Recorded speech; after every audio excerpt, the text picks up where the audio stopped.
리사 클론이라는 사람은 이런 말을 했습니다. 인간은 음식 없이 40일을 살 수 있고 물 없이 3일을 살 수 있지만 의미 없이는 35초도 살 수 없다. 인간은 단순히 육체적 생존을 위해 창조된 존재가 아니라는 것입니다.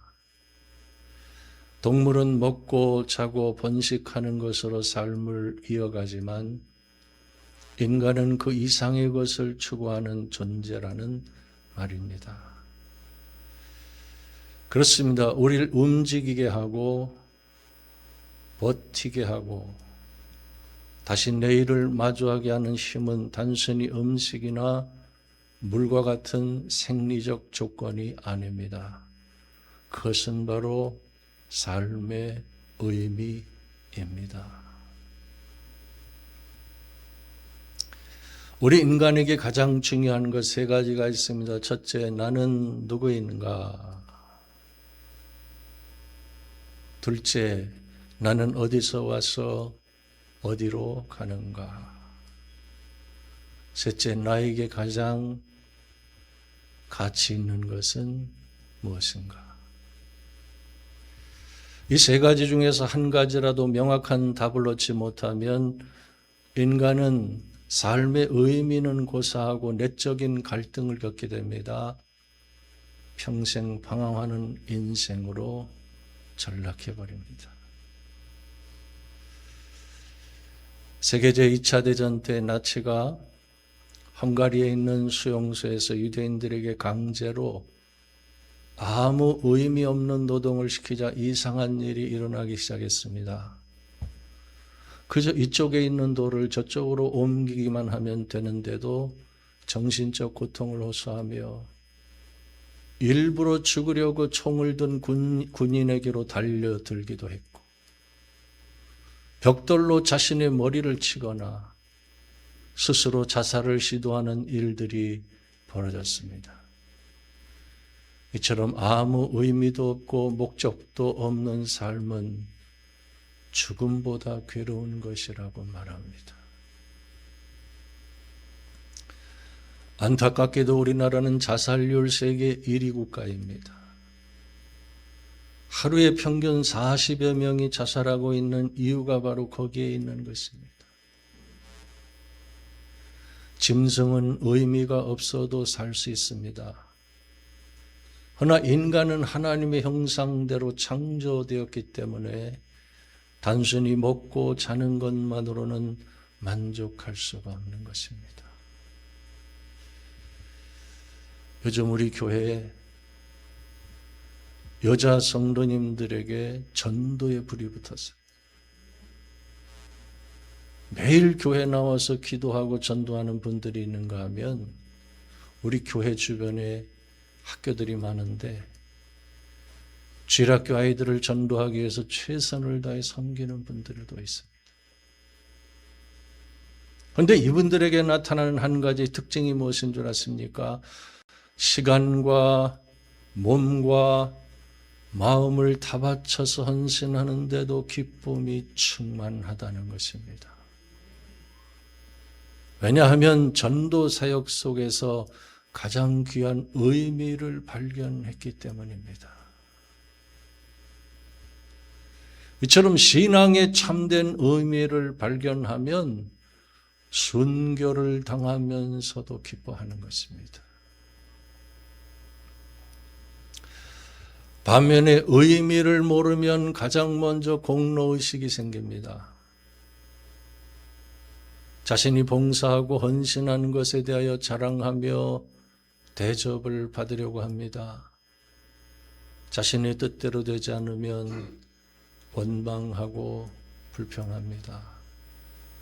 아주 작은 시험도 견뎌내지 못하고 사명을 헌신짝처럼 내어버리게 됩니다. 복음서는 예수님께서는 사람의 타락한 본성을 익히 알고 계셨기 때문에 일꾼으로 부르심을 받은 자들이 가져야 될 신앙의 의식에 대하여 가르쳐 주셨습니다. 종이 열심히 땀 흘리며 밭을 갈거나 양을 친 후에 돌아와서 주인이 물으면 우리는 무익한 종이라 우리가 하여야 할 일을 한 것뿐이라 할지니라 라고 했습니다. 그것이 바로 일꾼으로 부르심을 받은 자들이 가져야 될 신앙의식이라고 예수님은 가르쳐 주셨어요. 또한 제초의 교부신학자인 어거스틴은 하나님께 일꾼으로 부르심을 받은 성도들에게 필요한 것은 첫째도 겸손, 둘째도 겸손, 셋째도 겸손이라고 했습니다. 그 이유는 겸손이 무너지면 결국 다 무너지기 때문입니다. 과연 오늘 여러분은 겸손한 성도입니까? 우리 인간이 자신의 존재를 바로 알 수 있는 유일한 길이 있습니다. 그것은 바로 절대자이신 하나님 앞에 서는 것입니다. 바울은 살아계신 하나님을 만남으로 인생의 가장 귀한 의미를 발견했다고 역설하고 있습니다. 우리 함께 본문 20절 말씀 우리 다 같이 한 목소리로 읽겠습니다. 20절 시작. 내가 그리스도와 함께 십자가에 못 박혔나니 그런즉 이제는 내가 사는 것이 아니요 오직 내 안에 그리스도께서 사시는 것이라. 이제 내가 육체 가운데 사는 것은 나를 사랑하사 나를 위하여 자기 자신을 버리신 하나님의 아들을 믿는 믿음 안에서 사는 것이라. 여기 보면 반복되는 단어가 나오는데 그것은 내가, 나를, 나라는 말입니다. 바울 사도는 그리스도를 통해서 살아계신 하나님을 만나게 되었습니다. 절대다이신 하나님 앞에서 자신이 누구인지 비로소 깨닫게 되었습니다. 마침내 하나님을 나의 하나님이라고 부를 수 있게 되었다고 말합니다. 나의 하나님. 사실 초신자들은 도대체 이 말씀이 무슨 뜻인지 알쏭달쏭합니다. 기독교 진리 가운데 가장 깊고 심오한 신앙에 대한 말씀이기 때문입니다. 사랑하는 성도 여러분, 바울이 언제 십자가에 못 박혀 죽었습니까? 바울의 삶이 어떻게 그리스도께 사시는 것이 될 수 있단 말입니까? 2000년 전 예수님이 십자가에 못 박혀 죽으실 때 나도 함께 죽었다는 것은 현실적으로 불가능한 일입니다. 물론 그것은 상징적인 의미입니다. 그런데 놀라운 것은 상징적인 의미를 담고 있는 이 사건이 실제 능력으로 나타나고 있다는 것입니다. 옛사람인 사울은 죽었습니다.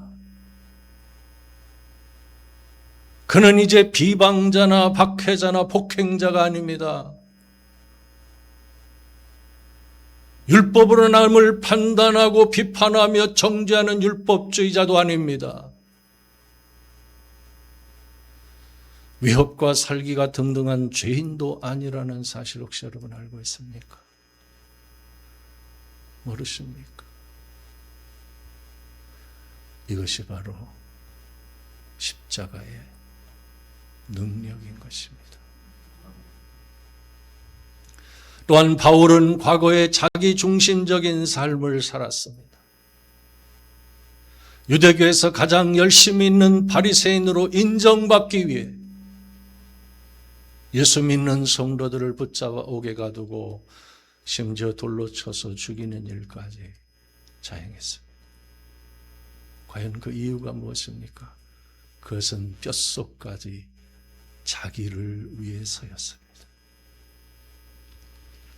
유대교에서 인정받고 출세하여 가장 높은 권세를 가진 바리새인이 되는 것이 그의 최종 목표였기 때문입니다. 그런 바울의 삶이 어떻게 변화되었습니까? 오직 예수 그리스도를 자신의 주인으로 모시고 오직 그리스도를 위한 삶을 목표로 삼고 실제 그런 삶을 살았기 때문에 이제는 내가 사는 것이 아니요 오직 내 안에 그리스도께서 사시는 것이라고 고백했던 것입니다.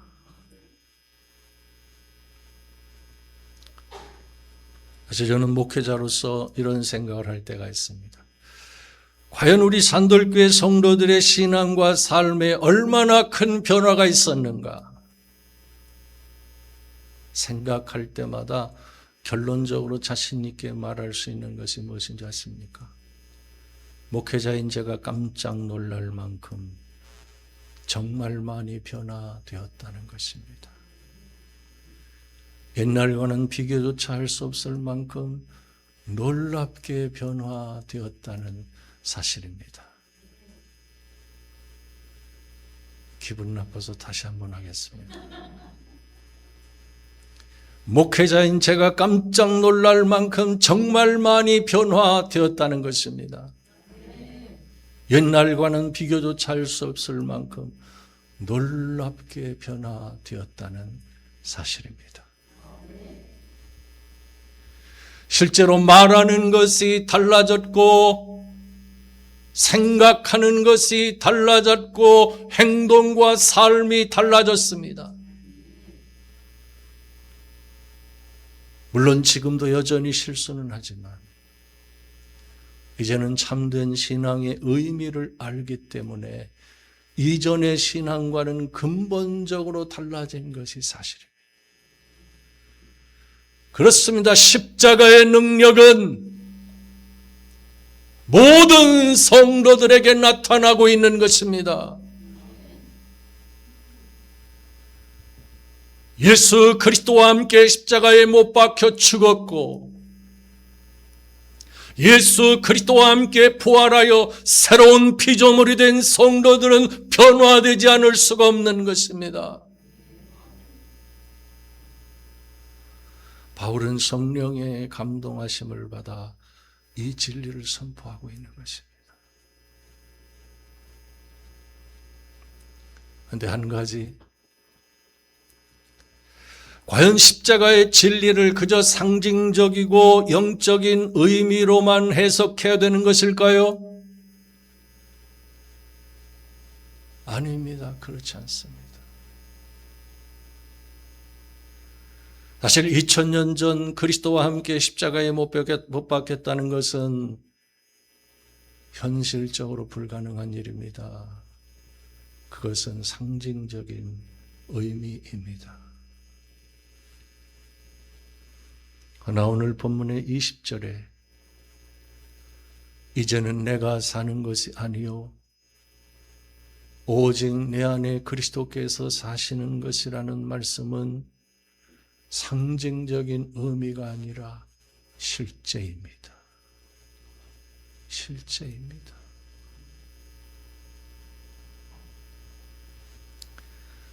신학자이자 작가인 윌리엄 템플은 이런 말을 했습니다. 우리가 세익스피어 작품과 같은 희곡들을 쓸 수 있겠는가? 우리가 예수님처럼 살 수 있겠는가? 그것은 불가능한 일이다. 그런데 만일 셰익스피어의 천재성이 우리 안에 들어올 수 있다면 우리도 그처럼 희곡을 쓸 수 있을 것이고 예수님의 영이 우리 안에 들어올 수 있다면 우리도 그분처럼 살 수 있을 것이다. 기쁜 소식은 셰익스피어의 천재성이 우리 안에 들어오는 것은 불가능한 일이지만 예수님의 영이 우리 안에 들어오는 것은 가능하다는 것이다 라고 말했습니다. 사실 이런 말은 아무나 할 수 있는 것이 아닙니다. 본래 신학적으로 예수님께서 성령으로 우리 안에 들어오시는 것을 가리켜서 신비적 연합 또는 영적 연합이라고 말합니다. 누구든지 예수를 믿고 그분을 마음속에 영접하면 그 즉시 그리스도께서 성령으로 내 안에 들어와 세상 끝날까지 내주에 계시는 것입니다. 그래야 내 안에 계신 예수님이 주인이 되어 친히 우리의 삶을 대신 사실 때 우리는 진정으로 주님을 알게 되고 기쁜 마음으로 주님을 따르며 그분을 닮아가게 되는 것입니다.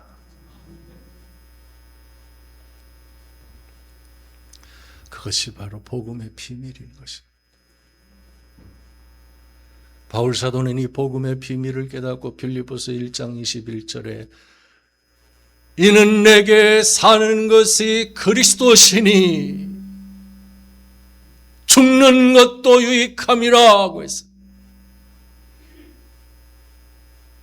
할렐루야.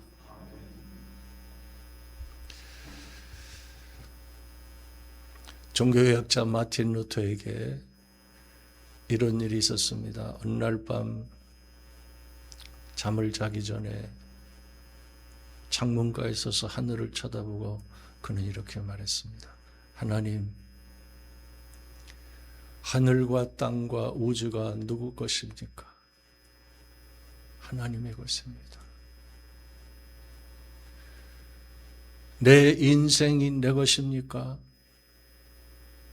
하나님의 것입니다.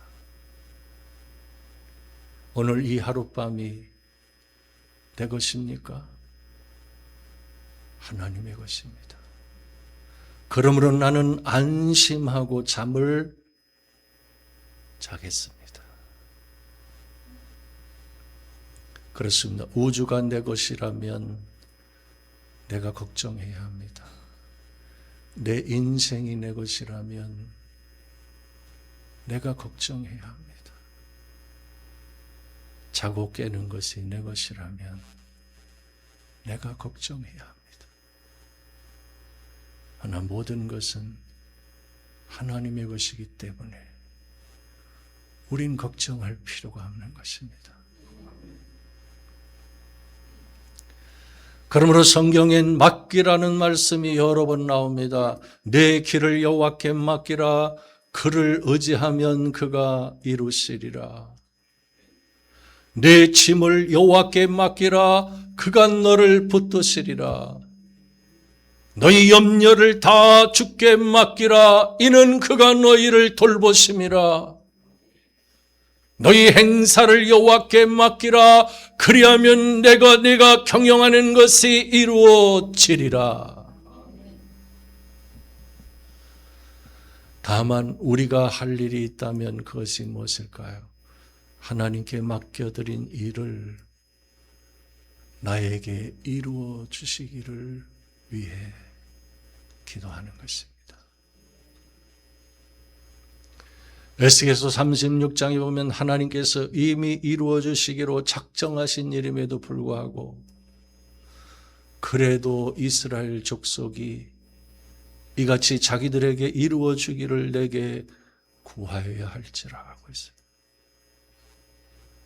하나님께서 이미 주시기로 작정하신 것도 기도해야 주신다는 것입니다.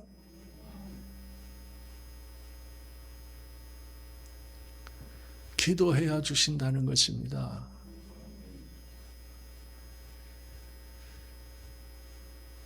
그렇다면 우리가 승리하는 그리스도인이 되는 데 있어서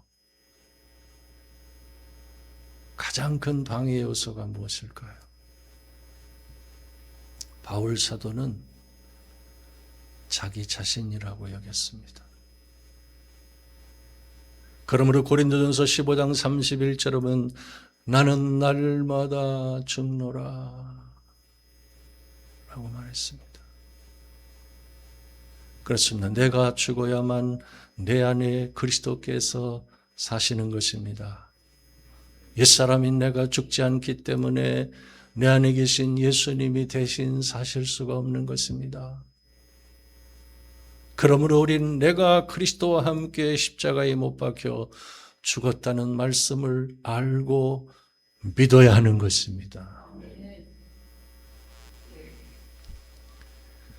사랑하는 성도 여러분, 나의 옛사람, 옛자아를 내가 죽이려고 노력한다고 해서 죽어지던가요?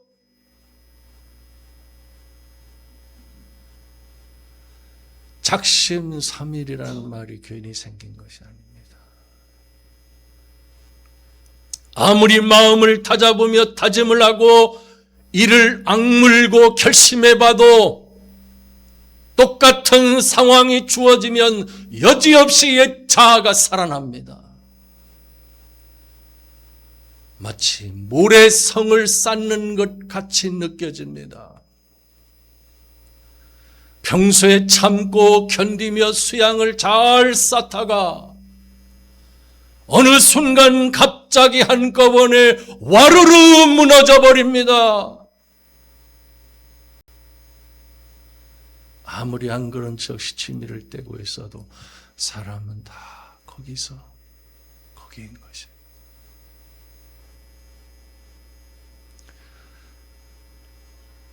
과연 그 이유가 무엇일까요?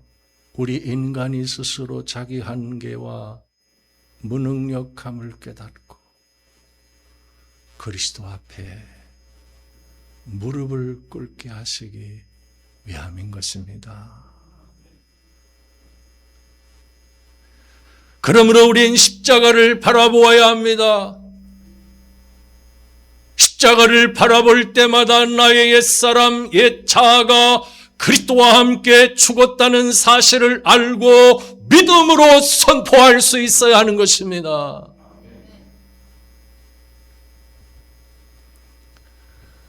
성경은 세례를 통해서 이 진리를 설명하고 있습니다. 본래 세례는 머리까지 물속에 들어갔다가 나오는 예식입니다. 즉 세례를 받기 위해 물속에 들어갈 때 우리 옛사람이 그리스도와 함께 죽었음을 의미하고 다시 물속에서 나올 때 그리스도와 함께 부활한 것을 상징합니다. 로마서 6장 3절은 무릇 그리스도 예수와 합하여 세례를 받은 우리는 그의 죽으심과 합하여 세례를 받은 줄을 알지 못하느냐? 그러므로 우리가 그의 죽으심과 합하여 세례를 받음으로 그와 함께 장사되었나니 이는 아버지의 영광으로 말미암아 그리스도를 죽은 자 가운데서 살리심과 같이 우리도 또한 새 생명 가운데서 행하게 하려 함이라 하고 있어요. 그렇습니다. 무엇보다 중요한 것은 이 진리를 믿는 것입니다. 우리 믿음의 첫걸음은 언제든지 내가 그리스도와 함께 죽었다는 것으로 시작되어야 합니다.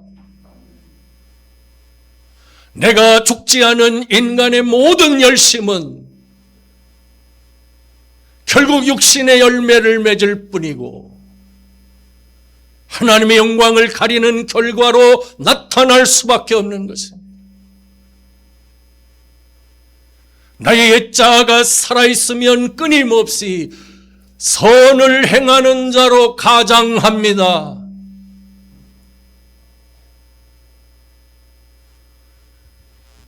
자신이 경건한 사람인 것처럼 말하고 행동합니다. 바리새인들의 외식적인 신앙을 그대로 답습한다는 사실 혹시 여러분 알고 있습니까?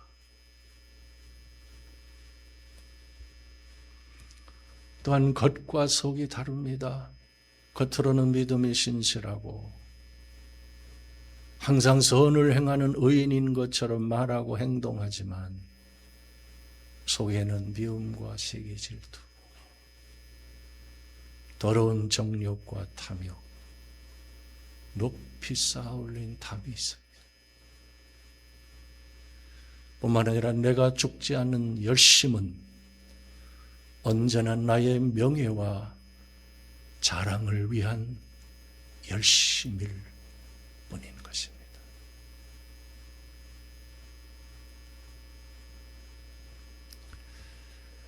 어떤 교회 두 정원사가 있었습니다. 첫 번째 정원사는 새벽부터 밤늦은 시간까지 누구보다 열심히 일했습니다. 꽃을 심고 잡초를 뽑고 물을 주면서 사람들의 칭찬을 많이 받았어요. 그런데 누군가가 저 꽃은 다른 집 정원에 있는 것이 더 예쁘네요 라고 말하면 금방 얼굴이 굳어졌어요. 다른 사람이 칭찬을 받으면 마음이 불편했고 자신의 수고를 알아주지 않으면 섭섭해서. 반면에 두 번째 정원사도 성실히 일했지만 사람들이 알아주든 말든 묵묵히 맡은 일을 했습니다. 누군가 다른 사람을 칭찬하면 함께 기뻐했고 자신의 공로가 드러나지 않아도 감사했습니다. 어느 한 사람이 첫 번째 정원사에게 물었습니다. 왜 그렇게 힘들어 보이세요? 분명 같은 일을 하는데 이상하네. 그는 이렇게 대답했습니다. 이 정원은 하나님의 것이 아니라 어느새 내 작품이 되어버렸습니다.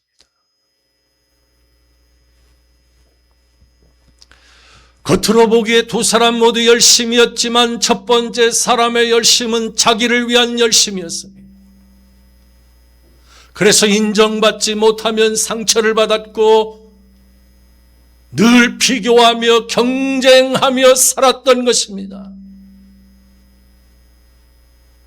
반면에 두 번째 사람의 열심은 자신을 내려놓은 하나님을 위한 열심이었습니다.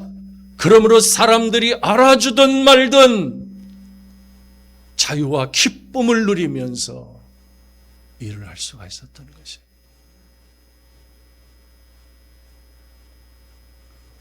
갈라디아서 5장 24절에 보면 그리스도 예수의 사람들은 육체와 함께 그 정욕과 탐심을 십자가에 못 박았느니라.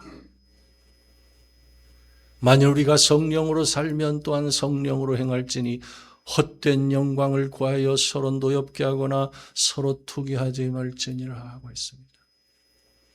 우린 그리스도와 함께 죽은 자들로서 헛된 영광을 구하지 말아야 합니다.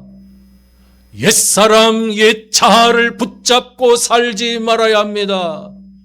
오직 성령으로 살고 성령으로 행하는 성도가 되어야 합니다. 이제는 내가 사는 것이 아니요 내 안에 그리스도께서 사시는 삶을 살아야 하는 것입니다. 기도하겠습니다.